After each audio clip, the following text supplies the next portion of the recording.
스가랴 4장 10절입니다. 구약성경 1316년 정도 있습니다. 자, 갑니다. 4장 10절입니다.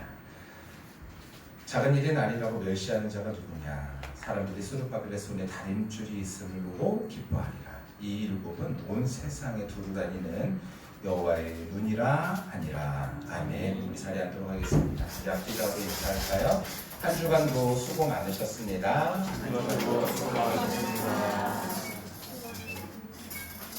네, 우리 한 번 더요. 한 번 더 인사하실 때 하나님이 그 수고를 아십니다. 인사할까요? 시작.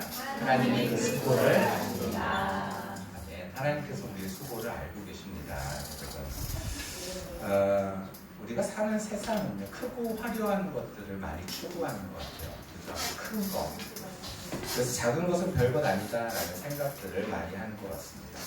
사람들은 큰 집을 부러워하고 돈이 많은 것을 자랑하며 큰 성공을 꿈꿉니다. 그래서 작은 것을 무시하죠. 작은 집은 보잘것없다고 생각하고요. 작은 성취는 인정받지 못합니다. 학교에서도 성적 좋은 아이가 주목받고 사회에서도 큰 교회에서 큰 회사에 다니는 사람이 대접을 받는 것 같아요. 결국 우리는 세상이 만들어 놓은 크기의 잣대에 스스로를 끊임없이 비교하며 작은 것을 부러워하며 그렇게 살아가는 것 같습니다. 그런데 정말 그러합니까? 작은 것이 별것 아닌 것입니까요? 아니요, 그렇지 않습니다. 사실 우리의 삶을 이루는 것은 대부분 작은 것들로 이루어집니다. 매일 아침 서로에게 건네는 작은 인사가 하루를 따뜻하게 시작하게 만들고, 누군가의 작은 배려가 우리의 마음을 눈 녹듯이 만드는 것이 사실입니다. 짧은 문자 한 통이 외로운 사람에게 큰 위로가 되고, 그리고 작은 손길 하나가 쓰러져 있는 사람을 다시 일으켜 세웁니다. 우리의 일상은 거대한 사건으로 시작되고 끝마쳐지는 것이 아니라 작은 것들이 쌓이고 모아지고 쌓여져서 이루어지는 것이 바로 우리의 일상인 것을 보게 되어지는 것이죠. 신앙생활도 마찬가지입니다. 하루를 시작하면서 드리는 짧은 기도 한마디가 우리의 영혼을 지탱하게 하고 힘이 있게 만듭니다. 성경 전체를 다 읽지 않아도 오늘 하루 한 구절, 말씀 한 구절 붙잡고 살아갈 때에 우리의 삶이 이끌어진다라는 것을 느낄 수 있게 되어지는 것이죠. 교회도 큰 행사, 한 번의 행사보다도 한 번 드리는 예배, 매일의 예배, 주일의 예배, 이런 예배들이 우리의 삶을 바꿔놓는 것을 보게 되어지는 것이죠. 이러한 작은 것들이 쌓여서 교회가 변화되어지고 하나님의 나라가 이루어지는 것입니다. 문제는 우리가 자꾸 작은 것을 소홀히 여기는 데에 있는 것 같습니다. 큰 교회를 보며 우리 교회가 작아 보이고 큰 성취를 한 사람을 보며 나 자신을 초라하게 생각하는 것이 문제인 것 같아요. 다른 이들의 삶과 비교하면서 우리는 내가 가진 것은 참 작고 부끄럽다라는 생각을 할 때가 있지 않습니까? 그러다 보면 감사 대신 불평이 나오고 기쁨 대신 낙심이 우리의 자리를 차지하게 되는 것을 보게 됩니다. 성도 여러분, 혹시 여러분도 이런 마음을 품어보신 적 있지 않습니까? 나는 하나님 앞에 가진 것이 너무 없어서 드릴 것이 없어. 내 헌신은 너무 작아서 아무 소용이 없는 것 같아. 우리 교회는 작아서 하나님께서 쓰임받지 못하는 거 아닐까? 이런 생각이 우리를 짓누를 때가 있지 않습니까? 그러나 성경은 우리에게 분명히 말합니다. 하나님은 그 작은 것을 멸시하지 않으신다라고 말씀하십니다. 읽어볼까요? 시작. 작은 일의 날이라고 멸시하는 자가 누구냐? 성전 재건이 시작될 때의 이야기예요. 그 전에는 솔로몬의 성전처럼 아름다운 성전이 있었는데 그 성전이 다 무너지고 성전을 재건하는 데 있어서 그 성전이 초라해 보이는 것이죠. 사람들은 초라한 일들이라고 생각하는데 하나님께서는 이렇게 말씀하시는 것입니다. 그것이 작은 일의 날이라고 멸시하는 자가 누구냐? 멸시하지 말라라고 말씀하시는 것이죠. 성경을 보면요, 하나님의 역사는 언제나 작은 것에서 시작되어졌습니다. 아브라함은 아이 하나 없는 노인이었지만 하나님께 마음을 맡기고 삶을 맡기고 믿음으로 한 걸음을 내디딜 때 그의 삶이 바뀐 것이죠. 모세는 어떠합니까? 말을 잘하지 못하는 사람이었지만 하나님은 그를 통하여 하나님의 역사를 이루어 가시는 것을 보게 됩니다. 또한 다윗은 어떻습니까? 형들보다 보잘것없는 막내였지만 하나님은 그를 왕으로 세워서 이스라엘의 역사를 이끌게 만드셨던 것이죠. 예수님은 어떠합니까? 세상을 구원할 메시아였지만 작은 마을, 알아주지 않는 그런 마을에서 성장하고 말 구유에서 탄생하신 그런 분 아니겠습니까? 세상의 눈에는 초라한 시작이었지만 하나님 그 시작을, 그 작은 시작을 기뻐하시고 그 안에서 역사를 이루어 가셨다는 거예요. 우리 교회 지난 여정을 돌아보면서 생각이 듭니다. 우리는 참 조심스럽게 시작했던 것 같아요. 제가 그랬거든요. 혹시 우리가 다 감당하지 못할까봐, 혹시 기대만큼 채워지지 않을까봐 늘 마음속에 불안한 마음도 있고 두려운 마음도 있었던 것이 사실인 것 같습니다. 그러나 하나님은 우리의 조심스러운 계획보다 훨씬 더 넉넉하게 일하셨고 채워주셨고 역사하셨습니다.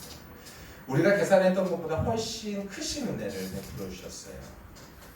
우리 생각은 작았지만 하나님의 은혜는 크셨습니다. 우리의 마음은 불안했지만 하나님의 손길은 든든했던 것 같습니다. 우리 그 하나님께서 우리의 삶을 오늘도 앞으로도 인도하여 주실 것이다라고 약속하고 계신 것이죠.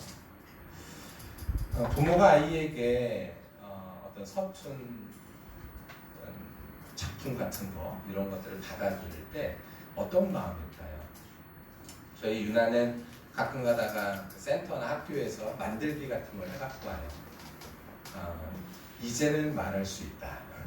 유나가 이제 4학년이니까 손이 꽤 야무져졌습니다. 그래서 만들어 갖고 오는 게 제법 그럴싸하고 특별히 제가 좋아하는 날이 있어요.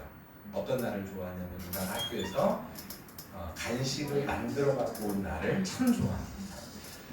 학교에서 한 번, 센터에서 한 번 그렇게 해서 일주일에 2번이나 뭐 제가 정확히 기억은 안 나는데 그 정도 만들어 갖고 일주일에 1-2번이래요.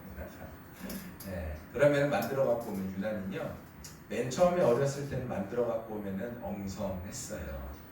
그런데 이제는요 샌드위치나 이런 걸 만들어 갖고 오면 어떻게 갖고 오냐면요 그 안에가요 내용물이 아주 꽉 차게 만들어 갖고 그러면 아주 먹을만해요. 아니 먹을만한 게 아니라 정말로 맛있거든요. 근데 옛날에는요 그 안에 만들어 갖고 오는 재료나 이런 것도 부실하고 사실은 별로 볼품 없는데 그때 받아들고선 제가 뭐라 그랬을까요? 유나야 너 이걸 음식이라고 만들어 온 거야? 이렇게 말했을까요? 아니요. 유나야 너 참 대단하다. 야 정말 대단하다. 그렇게 칭찬했더니 이제는 유나가 만들어 갖고 온 작품이요 진짜 작품입니다. 제가 언젠가 한번 사진을 찍어서 한번 올려드릴 테니까 우리 유나의 작품을 입으로 아니면 눈으로만 한번 감상해 보시길 바랍니다. 다 나눠드릴 수는 없을 정도니까요. 그런데 유나가 만들어 갖고 오는 것이 참 너무 예뻐요. 마음도 너무 예쁘고 결과도 너무 좋습니다. 우리가 한 걸음 내딛는 것이 다 괜찮아서 하나님께서 우리를 기뻐해 주시고 그리고 우리에 대해서 하나님께서 기대하고 계실까요? 그렇지 않습니다. 우리가 괜찮아서가 아니라 하나님은요 그냥 우리니까 기뻐하시는 거예요. 우리가 최선을 다해서 그렇게 한 걸음 걸어가는 것을 하나님께서는 기뻐하시는 것 같습니다. 완벽하거나 크기 때문이 아니에요. 그 안에 믿음과 사랑이 있기 때문에 하나님께서는 우리를 귀엽게 여기시고 가엽게 여기시고 사랑해 주시는 줄 믿습니다. 그래서 오늘 아이들이 함께 나눴던 우리 아이들 예배 전에 함께 외웠던 말씀이 있는데요. 어떤 말씀이냐면은 제가 참 좋아하는 말씀인데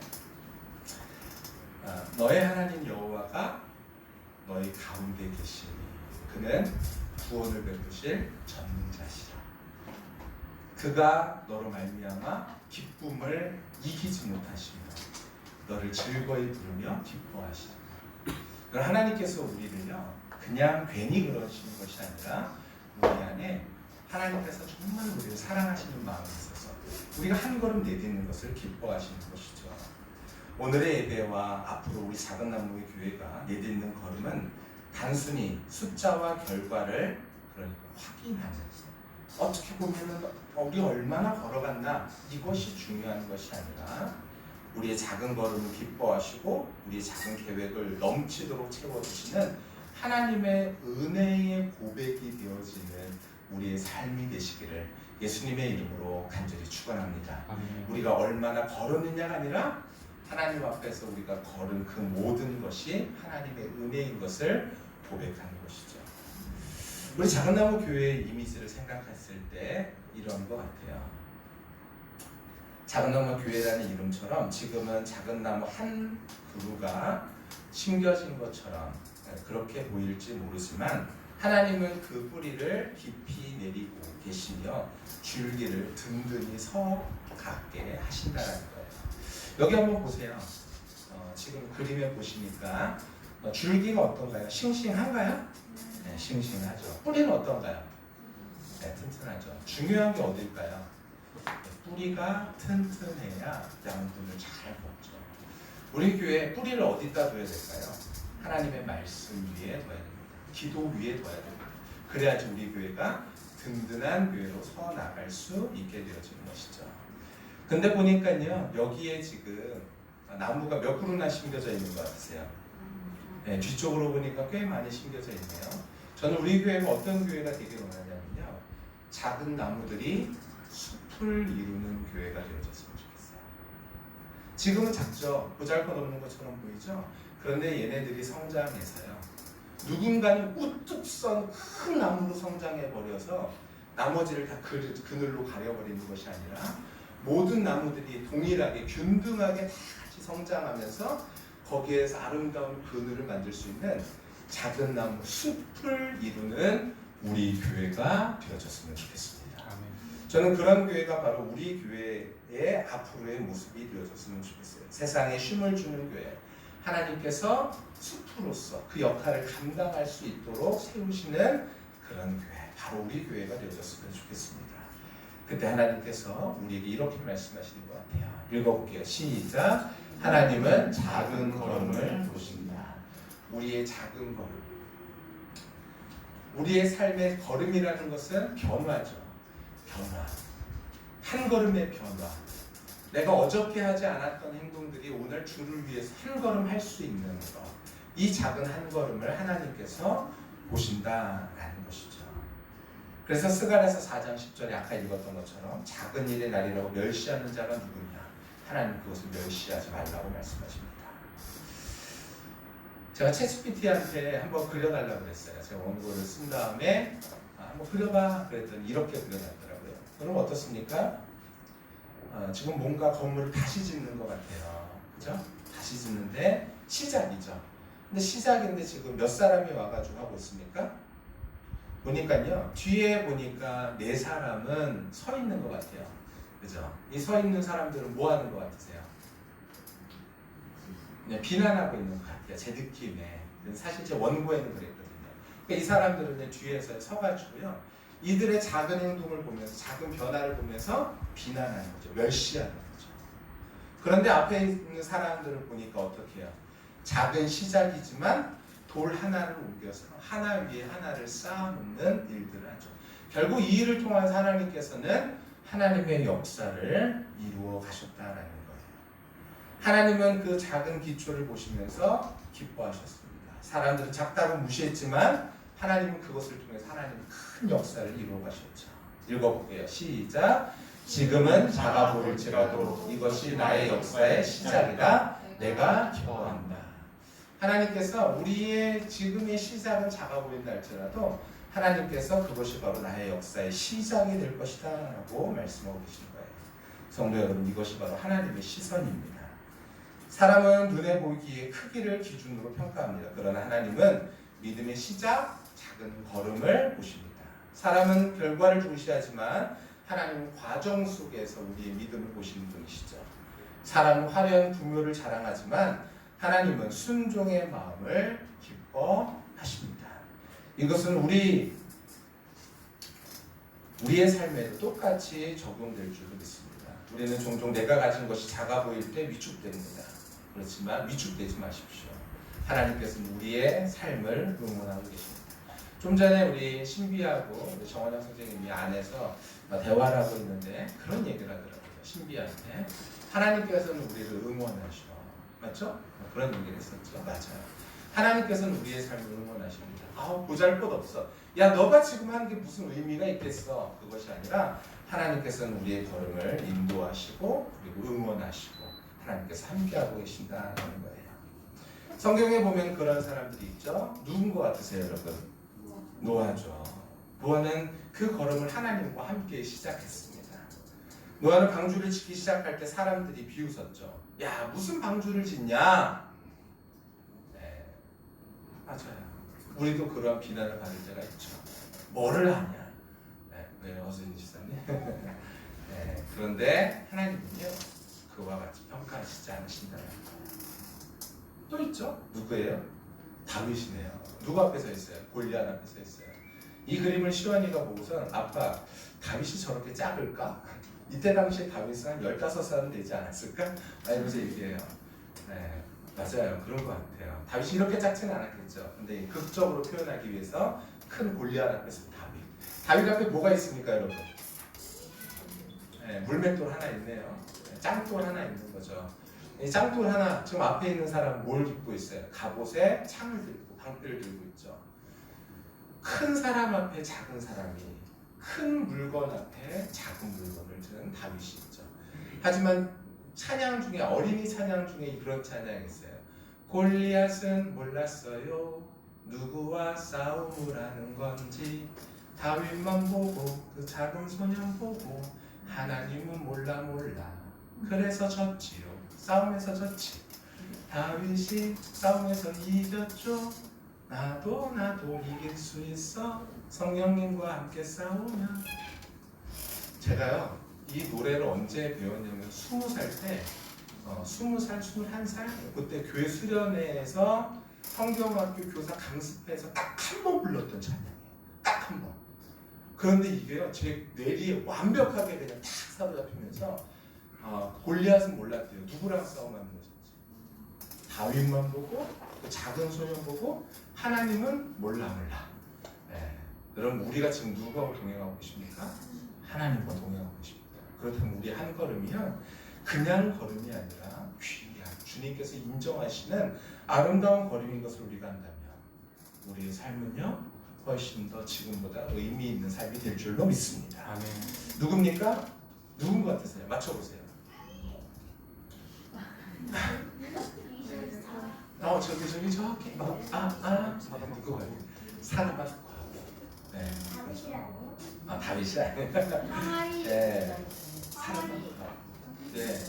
여기 먹을 것이 없는 상태에서도 그런 정도 낙심하지 않죠. 주의 말씀 믿고 따라갈 때 하나님께서 이 과부의 집에 먹을 것이 흉년이 끝날 때까지 먹을 것이 부족하지 않도록 채우시는 주님. 정말 주님이십니다. 우리 작은나무 교회 걸음도 그러합니다. 이제 막 어쩌면 걸음마를 뗀 사람도 같죠. 어저께 저희 집에 제 사촌 동생이 놀러 왔어요. 이모하고 이모하고 놀러 왔는데 사촌 동생이 지금 미국에 살거든요. 살다가 남편이 이제 목회를 하는 미국에서 목회를 하는데 미국에 있다가 어저께 잠깐 온 거예요. 2달 정도 볼일을 보러 왔는데 아기를 데리고 왔더라고요. 이안이라는 아기였는데 얘가 11개월 됐습니다. 나 아직 걸음을 떼는데 걸음을 제대로 못 떼요. 그래서 뭔가를 붙잡고 일어나서 한 걸음 이렇게 하려고 막 애를 쓰죠. 그죠? 그때 우리가 그 걸음을 보고 뭐라 그럽니까? 야, 이놈의 자식아, 넌 한 걸음도 제대로 똑바로 걷지를 못하느냐? 이렇게 말합니까? 아니요, 그렇지 않죠. 여러분, 우리가 믿음이 성장하기를 하나님께서 원하시는 건 사실인 것 같아요. 하지만 우리의 삶의 한 영역만큼 어떤 영역들은요, 여전히 어린아이와 같은 걸음마의 수준에서 벗어나지 못하는 그런 일들이 있는 것 같아요. 근데 그것을요, 하나님께 맡기고 한 걸음을 걸어 나갈 때 하나님께서는 우리를 응원하고 계시는 줄 믿습니다. 우리 어저께 이한이가 와가지고 걸을 때 누구한테 갔냐면요, 우리 시원이한테 갔더라고요. 우리 시원이가요, 이한이가 그 아이가 12개월 된 아이가 시원이한테 오니까 시원이가 마음이 되게 좋았나 봐요. 근데 와가지고 이 녀석이 이제 와가지고 큰 형아죠. 이제 큰 형한테 와가지고 이렇게 잡는데 제대로 못 잡으니까 어디를 잡았겠어요? 목덜미 이런 데 잡았어요. 그래서 옷을 잡았더니 옷이 잠옷이어가지고 쭉 늘어나죠. 쭉 늘어나요. 그러니까 그 제 사촌 동생 이한이 엄마가 형아 옷을 벗기면 안 되지 이렇게 얘기했어요. 근데 시원이가 그런 이한이의 모습을 보면서 뭐라 그랬을까요? 놓아! 이랬을까요? 아니요, 그렇지 않아요. 이한아! 이러면서 오히려 이한이를 안아줬죠. 여러분, 하나님께서 우리를 귀하게 여기십니다. 여러분, 하나님께서 우리 모두를 귀하게 여기십니다. 특별히 우리가 한 걸음 걷는 그 걸음을 귀하게 여기십니다. 저와 우리 모두가 그 하나님의 응원을 받고 다시 한번 힘있게 걸어나갈 수 있는 저와 우리 모두가 다 되시기를 예수님의 이름으로 간절히 축원합니다. 영상 하나 볼까요? 몽골의 수도 울란바토르에서 150km 떨어진 조용한 탄광 마을에 대한항공 숲이 있습니다. 광산에서 날아온 분진과 모래뿐이던 사막에 나무를 심기 시작한 지 올해로 벌써 20년, 여의도공원 2배 면적의 울창한 숲이 생겼습니다. 영상으로 함께 보시겠습니다. 수평선 너머로 숲이 끝없이 펼쳐져 있습니다. 한때 몽골에서 소비되는 석탄 생산 절반 이상을 담당하던 대표적인 탄광 도시였던 곳입니다. 바람만 불면 도시가 분진과 먼지로 뒤덮이던 이곳에 대한항공이 2004년부터 나무를 심기 시작했습니다. 우리나라까지 날아오는 황사 피해를 조금이라도 줄이기 위해서입니다. 잘 자란 포플러 나무 한 그루는 먼지 30kg을 흡수해 방풍린 역할을 하고 또 사막파도 막아줍니다. 대한항공 직원들이 한 땀 한 땀 심은 나무가 벌써 12만 5천여 그루. 가장 오래된 나무는 아파트 3층 높이를 넘어섰습니다. 이 면적은 여의도공원 2배 크기에 달합니다. 20년간의 노력으로 울창해진 대한항공 숲은 우리나라와 몽골 간의 우호적인 관계를 보여주는 대표적인 기업의 사회공헌 활동으로 꼽힙니다. 대한항공은 앞으로도 사막파를 막기 위해서 인근에 또 다른 숲을 조성할 계획입니다. 중국의 네이몽고라는 인위전이라는 사람이 있었대요. 이 사람은 실제 이 사람은 아니고요. 근데 이 사람이요, 중국에서 살고 있었는데 살고 있던 지역이 다 사막이었던 거예요. 이 사람이 어떻게 했냐면 그곳에 풀 한 포기, 나무 한 그루를 이제 심기 시작했던 것입니다. 처음에 실패했다 그래요. 모래바람 때문에 노목이 뽑혀버리고 나무가 말라가고. 근데 그녀는 멈추지 않고 항상 나무를 심게 되어진 거예요. 그리고 나서 수십 년이 지나서 그곳이요 어떻게 되어지냐면요, 이제 숲으로 바뀌어지게 된 거예요. 사람들은 황사바람을 바라보면서 왜 우리한테 계속 이렇게 바람이 있는 거야? 왜 이렇게 모래바람만 있는 거야? 라고 말할 때 이 사람은 그때 한 걸음을 걸어서 나무를 심는 것이죠. 지금 그 나무가요 엄청나게 큰 지역에 숲을 이루고 있다 그래요. 여러분, 제가 우리 교회가 작은 나무라 그러니까 사람들이 그러더라고요. 왜 교회 이름을 큰 나무 교회라고 안 줬냐라고 이야기를 많이 하십니다. 아까 제가 맨 처음에 그 예배 시작할 때 기원하면서 기도했던 거기에 보면은 제가 뭐라고 기도했습니까는 하나님께서는요 우리가 늘 겸손하기를 원하세요.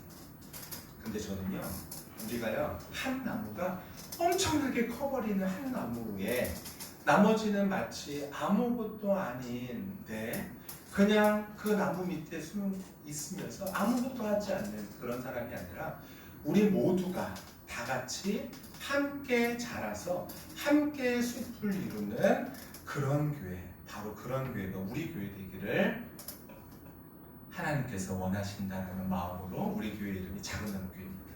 여러분, 나무 크기를 얼마나 생각하세요? 그게 중요한 것이 아닙니다. 함께 자라고 하나님 앞에서 우리가 늘 작은 자다라는 그 인식을 가지고 살아가는 것이 중요하게 우리 교회가 그런 이름을 지었습니다. 여러분, 이제 우리의 삶 속에 한 그루 한 그루 나무를 심어 가십시오. 우리가 있는 곳에 복음을 전하면서 살아가십시오. 예수 그리스도 살아계시고 오늘 역사하고 계시며 우리를 사랑하신다는 사실을 우리의 삶 속에서 늘 말해주면서 살아갈 수 있는 저와 우리 모두, 우리가 먼저 누리면서 그 일들을 이루며 살아갈 수 있는 저와 우리 모두가 다 되시기를 간절히 축원합니다. 우리 좀 전에 송미래 집사님 기도하실 때 그런 기도했었죠. 복음을 전하는, 우리의 입술과 우리의 말이 하나님의 복음을 전하는 귀한 삶, 그런 삶, 바로 우리 교회가 되었으면 좋겠습니다. 그래서 같이 한번 읽어볼까요? 시작. 하나님은 우리의 작은 걸음을 보십니다. 꼭 기억하십시오. 하나님 우리의 작은 걸음을 보십니다. 두 번째로 시작. 하나님은 그 작은 걸음을 사용하십니다. 예, 그냥 내버려 두시는 것이 아니라 그 작은 걸음을 하나님께서 사용하신다는 거예요. 세 번째로는 시작. 하나님은 그 작은 걸음을 기뻐하십니다. 기뻐하시는 하나님, 사용하시는 하나님, 그리고 그 걸음을 늘 지켜보시는 하나님. 그럼 우리 교회 이런 교회 되어졌으면 좋겠어요. 보니까 어때요? 사람들의 얼굴에는요 미소가 있죠. 보니까 이 나무 밑에 보니까 어떤 사람은요 쉬기도 하고 있는 것 같아요. 회복도 있는 것 같아요. 그렇죠? 그리고 저 위에는 뭐가 있죠? 새들도 날아다니죠. 성경에서 새를 의미하는 것이 있습니다. 그것은 성령이죠. 성령께서 깃드는 우리의 교회 안에서 성령께서 깃드실 때 우리 교회 믿음으로 말씀으로 기도로 뿌리를 내릴 때 우리 교회 든든하게 서 나가면서 기쁨이 있는 숲을 이루는 교회가 될 줄로 믿습니다. 그러니까 나무 크기들이 어때요? 저 뒤에 있는 것까지 다 일정하죠. 예, 우리 모두의 믿음도요 이렇게 일정하게 다 같이 자랐으면 좋겠어요. 한국교회의 가장 큰 문제점을 꼽으라 그러면 저는 그 중에 하나가 목회자의 단독적인 목회 행위라고 저는 생각해요. 목회자만 막 이러다 보니까요. 그러다 보니까 영향력들이 목회자 한 사람으로 집중되다 보니까 나중에 목회자가 바뀌면 교회가 어떻게 돼요? 휘청하죠. 이건 정말 큰 문제입니다. 왜냐하면 영향력들이 그만큼 없었다는 거예요. 여러분 하지만 그렇게 교회가 세워지는 것이 아니라 우리 모두가 함께 건강하게 아름답게 세워지는 우리 작은 나무 교회 그런 교회가 되기를 예수님의 이름으로 간절히 축원합니다. 아멘.